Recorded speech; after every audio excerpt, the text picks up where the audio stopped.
BJP Yuva Morcha पक्षर स्वाधीनता दिवस पर त्रिरंगा यात्रा और जनजागरण बाइक शोभायात्रा अनुष्ठित। ब्रह्मपुर भारतीय जनता युवमोर्चा गंजाम जिला पक्षर त्रिरंगा यात्रा एक विशाल जनजागरण बाइक शोभायात्रा अनुष्ठित हो जाइछि। यशस्वी प्रधानमंत्री नरेंद्र मोदी आह्वान क्रमे घरे घरे त्रिरंगा सह राष्ट्रभक्तिर जागरण निमंते एही शोभायात्रा अनुष्ठित हो जाइछि। गंजाम जिला युवमोर्चा साधारण संपादक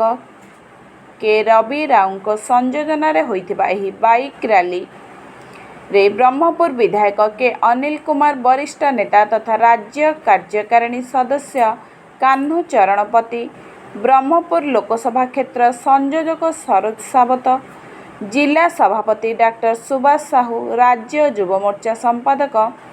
तुतुन पात्र, जिला युवमोर्चा सभापति शिव शंकर नायक प्रमुख गांधीनगर छक स्थित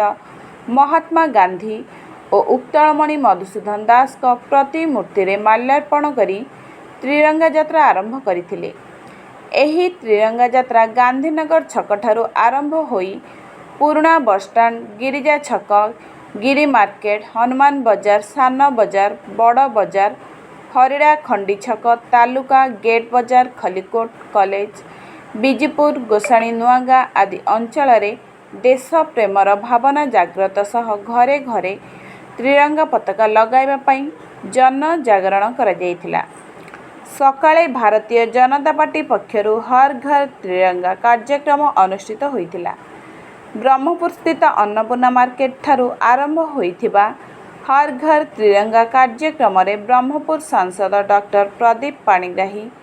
ब्रह्मपुर विधायक के अनिल कुमार, जिला सभापति डॉक्टर सुभाष साहू, वरिष्ठ नेता तथा राज्य कार्यकारिणी सदस्य कान्हू चरणपति प्रमुख अन्नपूर्णा मार्केट, गिरिजा छक, गांधीनगर, खलिकोट कॉलेज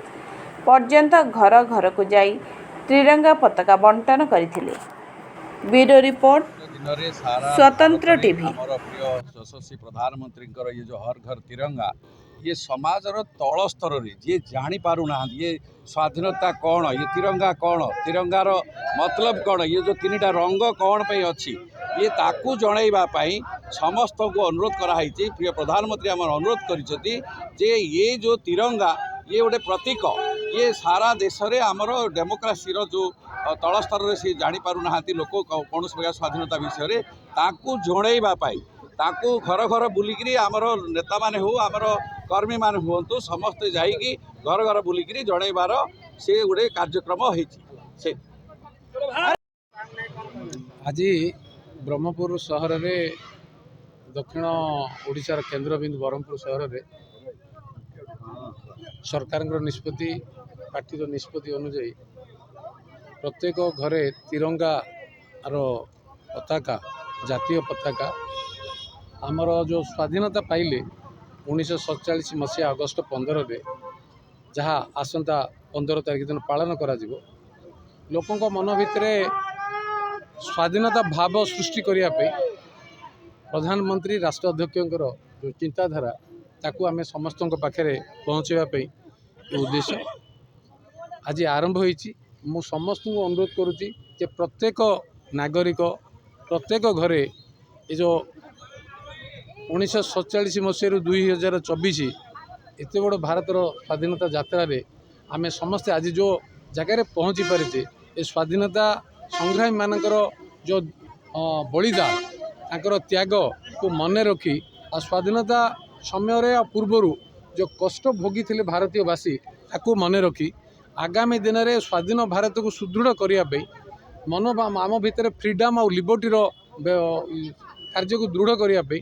आमर स्वाधीनता को आहरी सुंदर करने आम समस्त को एक होगा पड़ो। आमर भारत माँ जी कि आमको सुजोग देइचंदी जे ये माटी रे पवित्र माटी रे जन्म होबार बढ़िबार आ स्वाधीनता पाइबार आमर पाख पाख देश भी अच्छी जो देश रे स्वाधीनता भी नहीं कि तांके कथा कहबार अधिकार नहीं। आमको आमर माटी आमर स्वाधीनता व्यवस्था आमर संविधान आमको जो अधिकार देइची से अधिकार को बजाई रखिबा से आम एक होबा। तिरंगा तार प्रतीक ये तिरंगा को धरी प्रत्येक घरे घरे ଏ ସୂଚନା ଦେବା ଆଉ ଆଗ୍ରହରେ ଆଗକୁ ବଢ଼ିବା। ଧନ୍ୟବାଦ। भारतर आज सौभाग्य आम आज घर घर तिरंगा का पालन करुचु समस्त युवगोष्ठी शिशु भितर देशात्मबोध जागृत होबार आवश्यकता अच्छी से मान्यवर प्रधानमंत्री जो घर घर कार्यक्रम त्रिरंगा कार्यक्रम अच्छी अत्यंत स्वागतयोग्य पदक्षेप यह द्वारा पिला माने उद्बुद्ध हेबे इतिहास जानिबा सहित भारत को विकास करिबारे सहयोग करेंगे से त्रिरंगा यात्रा बीएमसी तरफ आयोजित होती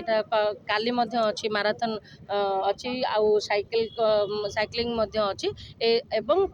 या द्वारा समस्त युवगोष्ठी कॉलेज पिला माने झील को समस्ते सामिल होती एवं सारा ब्रह्मपुरवासी एठी दल मत निर्विशेष समस्त एकाठी होती से भारत माता की जय।